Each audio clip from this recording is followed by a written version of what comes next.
Teenagers sentenced to 50 years for brutal stranger killing.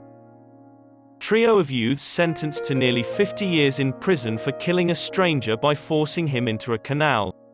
Scott Anderton, a father of one, was led to the lonely site by Liam Bailey, Liam O'Brien, and Harry Maher, all of whom are between the ages of 16 and 19. The 33-year-old was savagely attacked by the group, who inflicted 35 distinct wounds on his body from head to shin.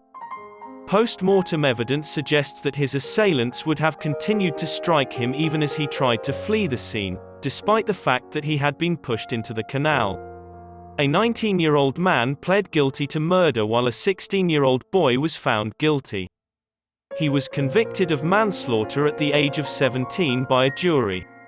On Friday, the names of the second and third victims were released for the first time, despite their young age, because of the utter tragedy of the slaughter. First, they saw Anderton, who was described by the court as vulnerable, strolling around the greater Manchester town with just one shoe on his feet.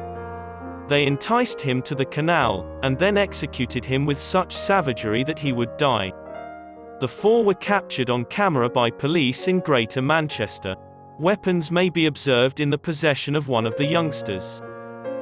In later CCTV film, waves can be seen in the canal water, which is thought to have been caused by Anderton hitting the water. His relatives characterized him as the most kind, loving, sweetest guy you could meet when they spoke of him just before his death. Bailey, of Diamond Street, Lee, was sentenced to life imprisonment and must spend at least 23 years and 4 months in prison. After Anderton's murder, he was found guilty of trying to rob another man. As part of his plea deal, he admitted causing grievous bodily injury to a 40-year-old man who sustained life-altering injuries in an incident on September 1 last year. Also sentenced life in prison with a minimum of 16 years before parole consideration, Maher of Green Lane, Standish. 10 years in a juvenile detention centre were handed down to O'Brien, of Schofield Street, Lee.